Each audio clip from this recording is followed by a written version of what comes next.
Good morning. If I can have everyone take their seats, we will get started. And it's fine to be in the shade and standing too. I know it's a warm, sunny day. It is beautiful here in Arizona, and I'm glad that you all came out to join us. I would like to say good morning to the Doctor of Audiology class, and good morning to the faculty, special guests, family, and friends here today for the Audiology White Coat ceremony.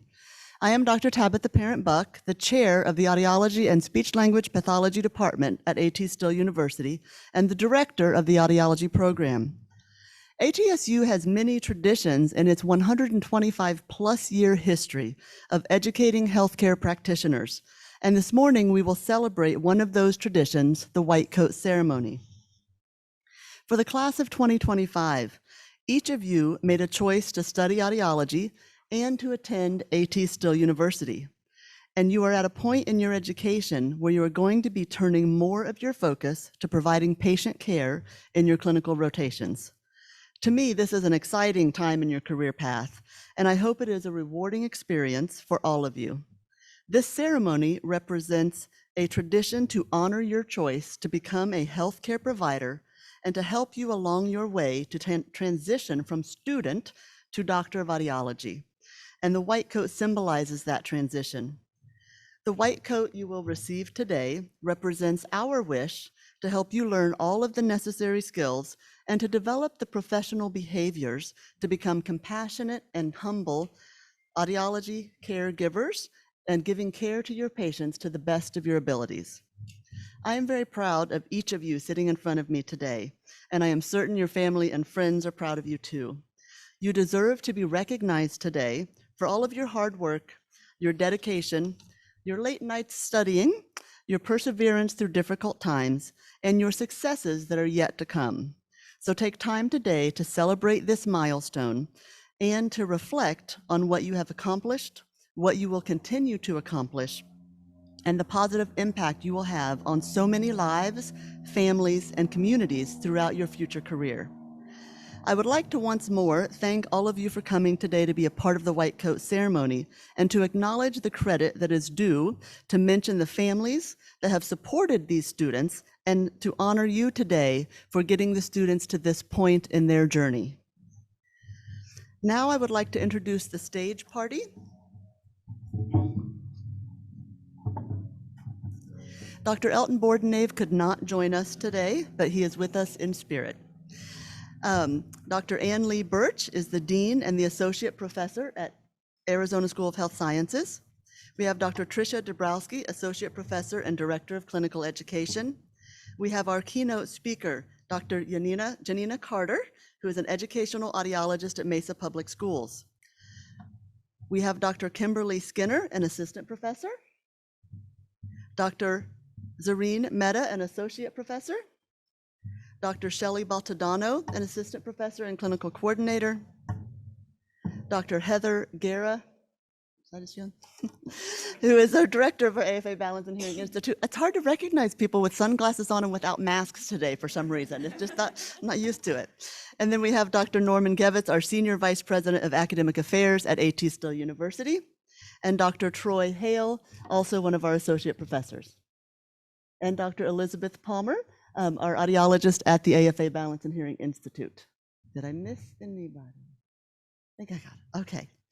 So now, at this time, I would like to invite Dr. Ann Lee Birch to the podium to give opening remarks.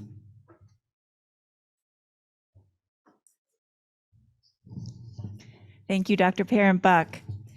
Doctor of Audiology students and family and friends, you've reached a significant milestone in your educational journey today, the White Coat ceremony. And Dr. Gevitz will talk to you about the important symbolism and tradition of the white coat. What I would like to do today is speak about perseverance, your perseverance, during a time of rapid change and need for adaptability, both at our university and around the country and world. Why is perseverance so important as graduate students pursue their dreams?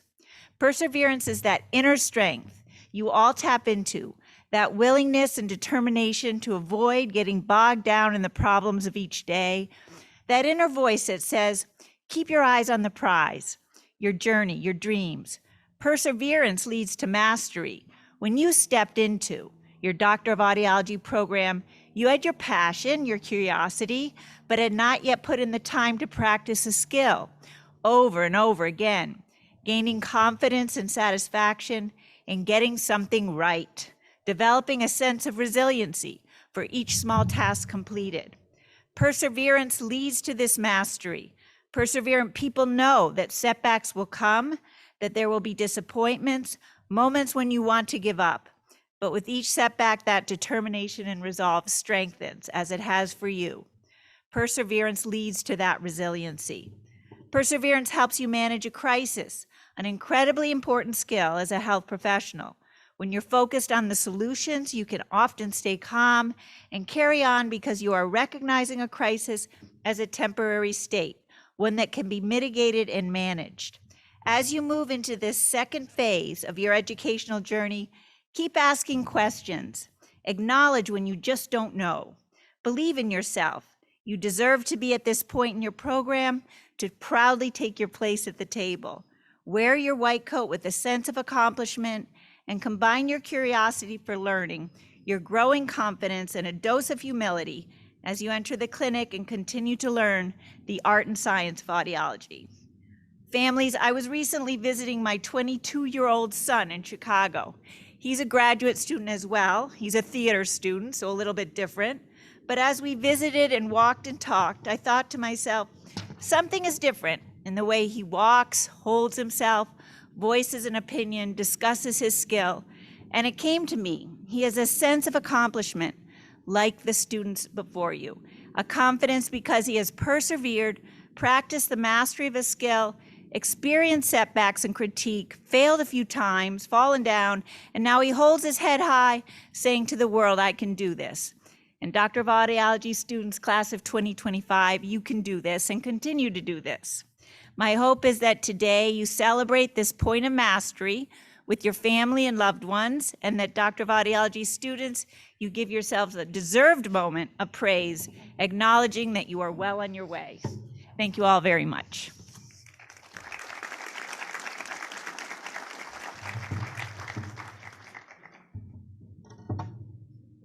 At this time, I'd like to have Dr. Tricia Dabrowski come to the podium to introduce our keynote speaker, and I'd like to remind you to silence your cell phones if you have not already done so. Good morning. I have to start by saying it's only been a few weeks, but I have already thoroughly enjoyed working with your children or relatives, whoever's up on this stage. I also thoroughly enjoyed working with Dr. Janina Carter, who was from the class of 2016. Dr. Carter came to us as a non-traditional student, meaning that her background was a little different than a communication science disorder background. She got her Bachelor's of Science in Chemistry from Xavier University in Louisiana, and followed that by obtaining a master's degree in forensic science from Central Oklahoma. Dr. Carter then noticed that her grandfather had, after having a stroke, had hearing loss, and something that's not unusual. At first, he did not want to do anything about that. He didn't recognize the hearing loss. But she says that what led her to the field of audiology was that when he got his hearing aid, she saw the immediate change in him. So Dr. Carter did enter our class of 2016 and became an audiologist. She then worked in several private practices in the area, and then eventually, just recently, found her way to Mesa Public Schools, where she now is an educational audiologist. She's always had a passion for kids. She wanted to help kids. She wanted to give back to the public school system, and that's why she found that path. She also teaches in our Doctor of Audiology online post-professional program. She teaches amplification, assessment, verification, and a fitting course, so maybe I had some influence there. She also enjoys spending quality time with her husband and her 3 kids, which is just impossible that you've had 3 kids. But please join me in welcoming Dr. Janina Carter.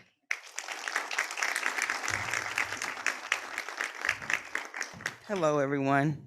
I'm a little nervous. This is my first keynote speech, so.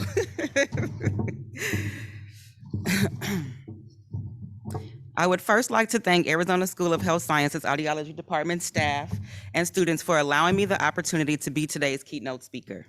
This is truly an honor. I unfortunately had to cancel last year due to being on maternity leave when the date was finally set. So to be asked again put an immense amount of pressure on me to be worth not one, but two invitations. So when I am done, even if I totally bomb, I need you to clap like I gave the best speech ever, okay?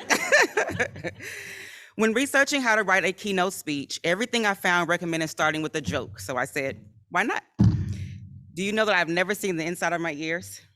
But all I've heard are good things. So, all right, let's get started. I am very much a realist. Growing up, I constantly heard from my mother, you have to have plan A, B, C, D, and E, which she amazingly always had when things did not turn out the way she planned. The real world is a complex place and can easily overwhelm you if you are not prepared. This was relevant for me as I embarked upon my second year. As I sat there in my white coat ceremony, I was just as excited as I'm sure that you are. Today represents going from book work and observations to hands-on clinical experience. You will be trained on many important things pertaining to audiology: how to obtain a comprehensive case history, how to listen and to hear what your patient is saying, how to read between the lines when they are not saying some things, how to thoroughly test patients' hearing, how to make appropriate hearing aid recommendations, and all things audiology. But what you cannot be taught is how to be a great audiologist and a valuable healthcare professional. This must be a drive you have from today forward. This is where the reality that I spoke about before starts to take place. You are now setting the tone as a professional as you embark upon being actively engaged with patients. You will develop your intuitiveness with patients and your professional decorum, all while balancing the responsibilities outside of school. At this point in school, I had just recently gotten married, and my father was diagnosed with a life-altering disease, which he unfortunately passed from 5 months later. Many of my colleagues had jobs and children as well. I am sure many of you have your own lives that you must juggle. During that time, I had to call upon those numerous plans to become the flexible person that was required to balance my personal life and focus on my clinical studies. I am so glad that I chose AT Still University. AT's mission of focusing on whole person healthcare, along with observing many of my professors' passion, dedication, compassion, helped to shape my ideologies of being a great healthcare professional. As audiologists, we all know how important the sense hearing is. But in reality, hearing is an afterthought in most individuals' lives. We know this from all the research available on how many people have hearing loss and how many actually take steps to ameliorate their condition. Learning its importance in school was great, but actually seeing it every day, first as a student, then as a dispensing audiologist, and now as an educational audiologist, has truly allowed me the opportunity to witness how it affects every stage of a person's life, from speech development to learning/education, to attention, and ultimately communication. We learned in the pandemic that when life was so abnormal, having connections and being able to communicate were the most important things. How rewarding that our profession provides this key access to individuals. In doing so, you must choose now what type of professional you want to be and ultimately will be. It is important for everyone to identify for themselves what this means. For me, being an audiologist requires integrity, professionalism, empathy, resilience, and connections. What is integrity? According to Webster's dictionary, integrity is fidelity to moral principles, honesty, moral uprightness. As a freshly graduated audiologist, I was ready to go into my first position in a private practice and charm my patients with my knowledge of all things audiology. Everyone would be amazed by my intelligence on the subject and trust that purchasing a hearing aid would change their lives. In reality, I found myself convincing more people than I can count how I was genuinely trying to help them and not trying to sell them a high-priced piece of equipment. Unfortunately, our profession has sometimes been portrayed as one that focuses on the sales aspect. I can remember speaking to an elderly man who recognized that he had a hearing problem and understood that hearing aids would make a huge difference in his life. His reality was that he had just moved here to Arizona and needed to invest in furniture and was not able to make such multiple large purchases. My real-world clinical training had provided techniques on how to maneuver around a patient's hesitance or refusal to ensure they purchase those hearing aids. But my understanding of the patient's situation as he had to make this difficult decision put me at a crossroads. Did I assure him that these aids were necessary for the quality of his life? Yes. Did he understand the rationale of my diagnosis and my hearing aid suggestion? Sorry. Yes. Had I done my due diligence as a practicing audiologist? Yes. But what advice do you give a patient that has to make such a tough choice? Not to mention, how do I explain the loss of a customer to my bosses? This is where I chose to stand on my integrity and decided long before walking into any office to start my career that I would listen to my patients. As a result, I agreed to reschedule him to see in a couple of months. Of course, my decision was not well received by my superiors, but I feel good about that decision then and now. I say this to show that sometimes you will be faced with conflicting expectations for you in your practice, but you must be planted in your beliefs and take a stance based upon your personal integrity. Professionalism is not just being competent or skilled. What do you expect from professionals in your life? For me, having a code of ethics that holds me to a high standard of conduct and focuses on my patients' well-being is a major aspect. Humility is also a huge part of professionalism. You will have studied hard to become an audiologist, so do not dim your light, but also do not allow it to outshine what is required to be a great healthcare professional. Hearing is not restricted to any particular age, sex, race, culture, or ability. Recognizing those cultural/individual differences may be the difference between a successful and unsuccessful interaction. Being able to adapt to your environment is also key. Testing an 85-year-old retired person is totally different from testing a 13-year-old, and the skills required to test an autistic 3-year-old will certainly challenge your skill set. So recognizing what is required to successfully facilitate your patient's hearing needs is crucial. Because of the diverse populations that you will encounter, you must strive to remain poised in all situations. Not having or losing your hearing can be devastating. So this reality that you have just diagnosed for the family or the person sitting in front of you may be an everyday occupational task or occurrence for you, but to your patient, it can make the difference between keeping their job, staying married, enjoying their family and friends, or possibly limiting many of their social interactions. Because of the severity of the situations, reactions can run the gamut, which might leave you feeling the brunt of their emotions. Maintaining your poise in these scenarios allows you to remain the ultimate professional. Finally, continuing education is a must. Staying abreast of the advances in subject areas and technology in our profession is paramount. Be prepared to be a lifelong learner, as our profession lends itself to continual development of new technologies and techniques. The ability to understand and share the feelings of another is defined as empathy. Developing a sense of empathy with our patients should be a vital part of our profession. Sensing others' emotions or attitudes helps us to address the largely unspoken needs of our patients. Hearing loss may be new for many, and especially for children who are not able to adequately articulate their feelings. For these reasons, we must be proficient and patient in our ability to relate to our clients' needs. Ultimately, everyone wants to feel understood and that they have been adequately helped. This should be our top goal as audiologists. Resilience. Oh, how I love this word and its meaning. Springing back, rebounding, not readily discouraged, toughness. There is not a one-size-fits-all answer, ever. Each individual is different. It would be amazing if everyone had the same exact hearing loss with the same exact complaints and needs and could be fit the same exact way, but that is definitely not the reality. There will be patients who are satisfied with their first fit, some with their fifth adjustment, some after a complete change in devices, and unfortunately, those who will just not be satisfied at all. You will need that resilience to overcome these obstacles and make the necessary adjustments or decisions to best serve patients' needs. Resilience is also required with finding your niche in audiology. Again, everyone is different. You may find the perfect audiology position in your first clinic you join, and that is amazing. But most of you will have to work in a few different settings until you find the right fit. I had worked in varied settings before I became an educational audiologist, and I absolutely love what I do now. So do not get disheartened if it takes a little while to find your audiology home. Keep pushing forward and stay resilient. Lastly, an important but vital part of being a well-rounded audiologist is your ability to stay connected. By the time you graduate, you will have worked hard and will leave this place with a head full of knowledge. But please remember that you will still need each other outside of these walls the way you do inside these walls. Stay connected. I cannot recall how many calls, texts, and Facebook group posts that my classmates and I have shared since graduating, asking for each other's professional opinions of a scenario, a difficult fitting, an unfamiliar hearing device, or even just reassurance that the decision we made makes sense. Having those professional connections, either with each other or a professional organization, can assist you with being an all-around great audiologist. No one should have to make it in this world alone, so continue to collaborate. I leave you with this. You have chosen an amazing profession to work in. Being an audiologist can genuinely be a fulfilling career.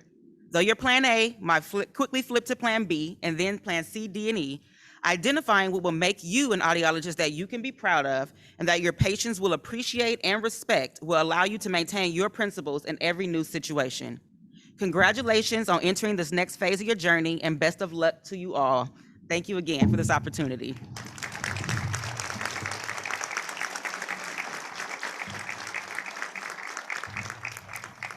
Dr. Carter, thank you for those inspirational and heartfelt words this morning.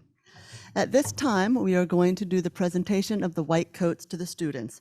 I would like to have Dr. Skinner, Dr. Mehta, and Dr. Baltadano come to the podium.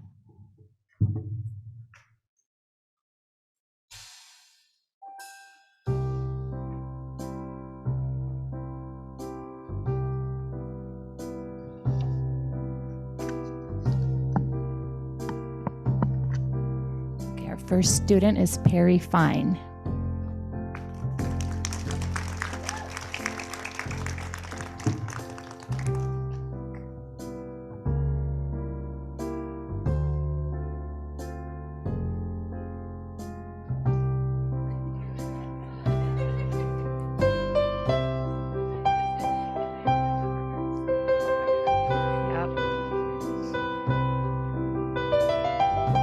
Star Jackson.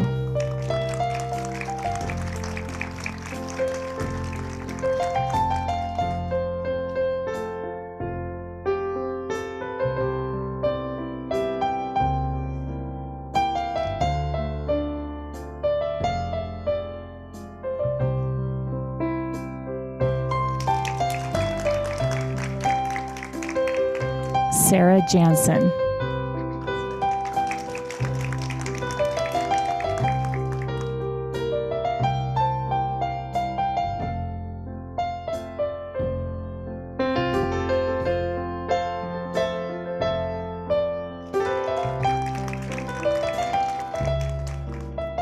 David Lehman Gonzalez.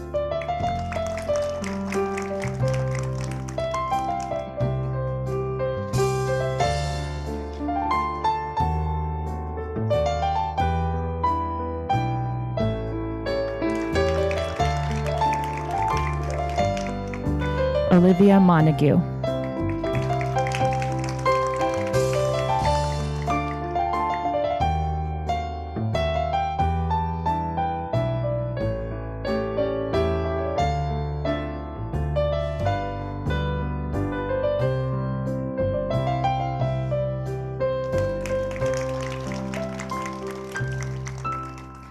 Pavan Modar.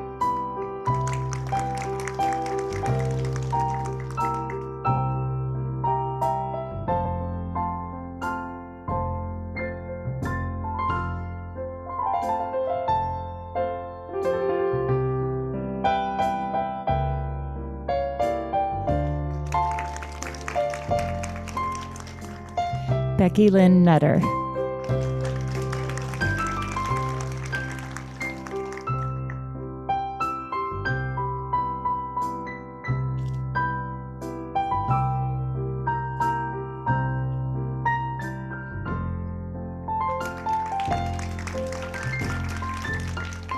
Nicole Fund.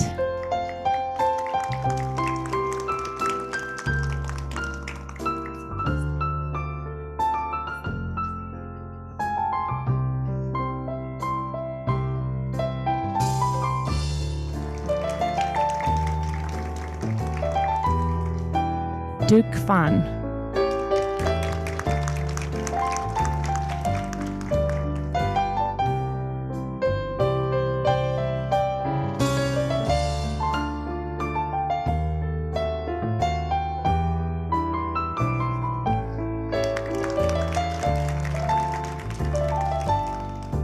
Diana Roman.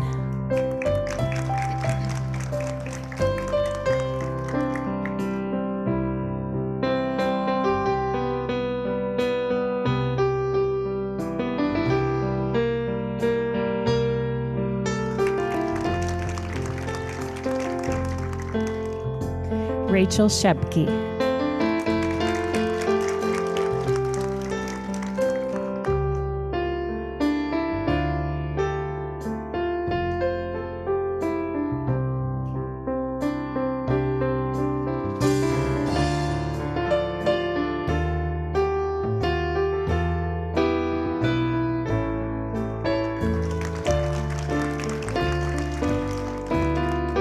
Haley Slack.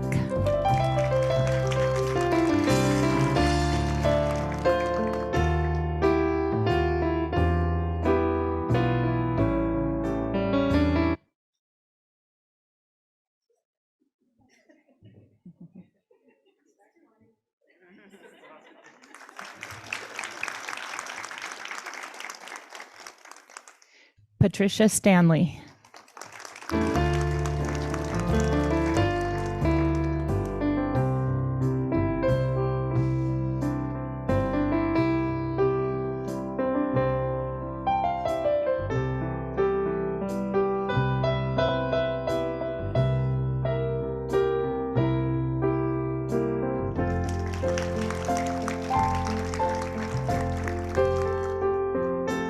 Marissa Swanson.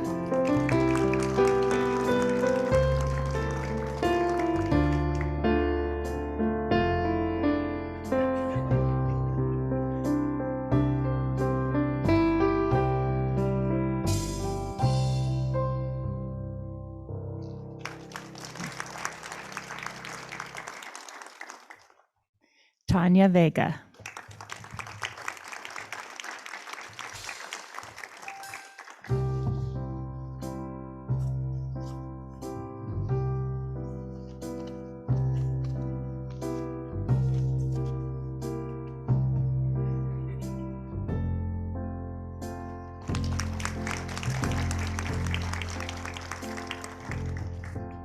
And Allie Weiniger.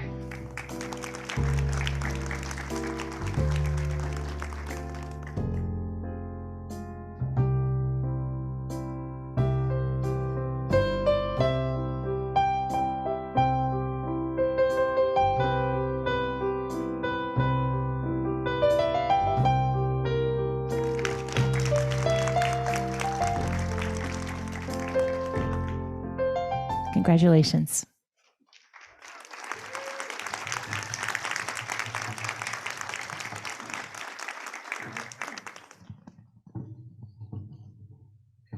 I would also like to congratulate the students now that you have been donned with your white coats this morning. It is time to move on to the audiology oath. So I'd like Dr. Heather Guerra to come to the podium to present the oath and for the students to find the page to follow along in your program.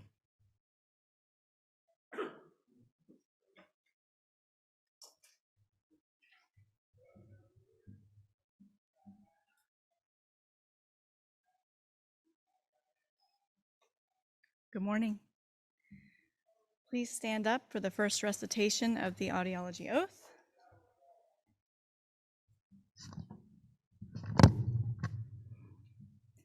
As a doctor of audiology, I pledge to practice the art and science of my profession to the best of my ability and to be ethical in conduct.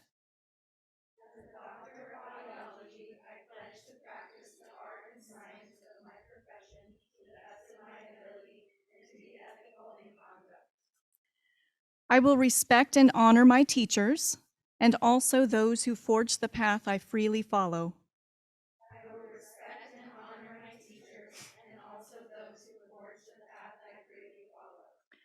According to their example, I will continue to expand my knowledge and improve my skills.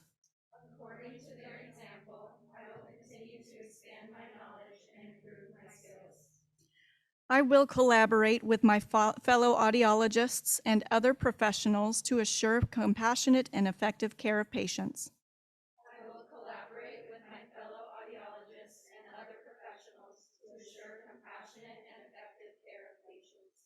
I will, to the best of my ability and judgment, evaluate, manage, and treat my patients.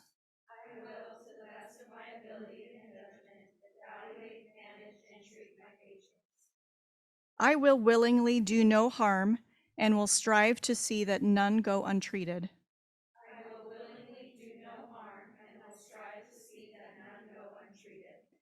I will practice when competent to do so and refer all others to practitioners capable of providing care in keeping with this oath.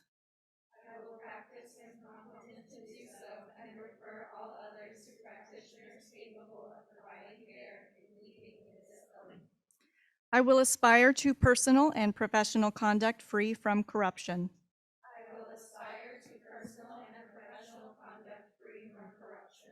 I will keep in confidence all information made known to me about my patients.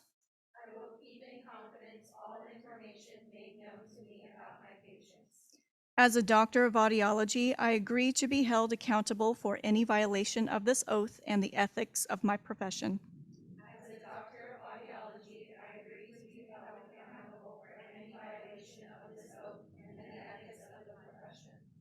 I pledge this oath with sincerity and on my honor.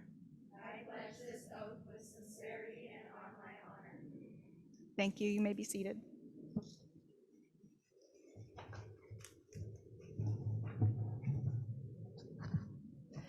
I have to admit, that was impressively well synchronized for 16 of you, so very, very good job. And now for our concluding remarks, I would like to invite Dr. Norman Gevitz to the podium.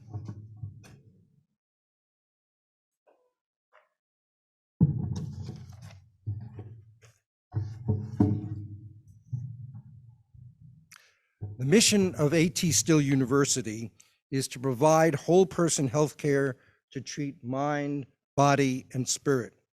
Hearing is a vital window to understanding and interpreting the world about us, and the role of the vestibular system in locating ourselves in space is fundamental in helping us define and placing ourselves in the physical, social, and spiritual spheres.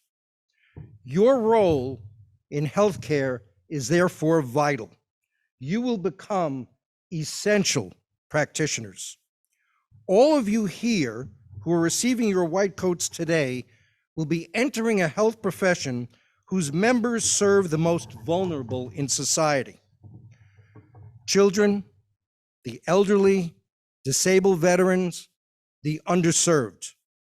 You will test profoundly hearing impaired children and be part of a team of experts overseeing the implantation and ongoing monitoring of cochlear devices, which can make an incredible difference in such children's ability to learn, to speak, interact, and function in the wider society.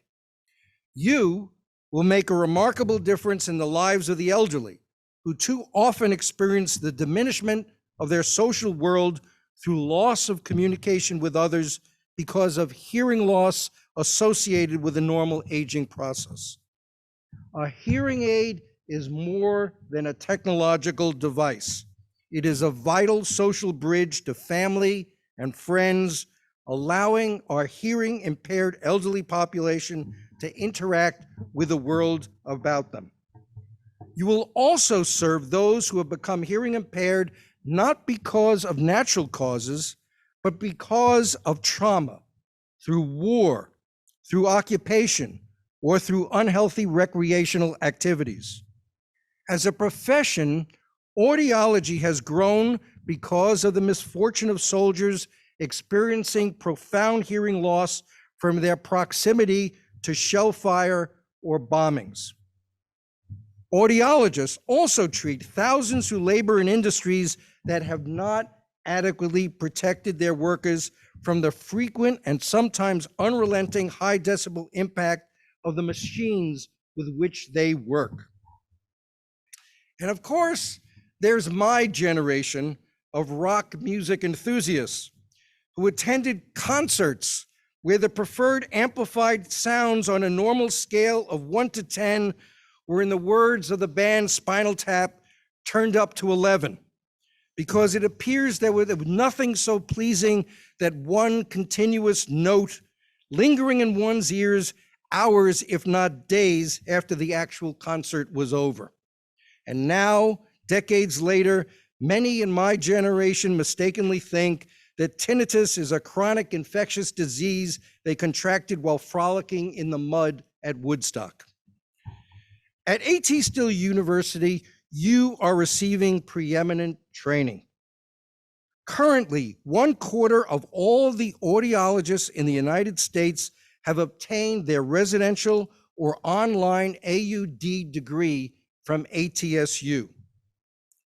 To all of you receiving your white coats today, I will tell you that speaking for the university, we are proud of the audiology program and its faculty and staff, and all of us collectively are proud of you. Congratulations.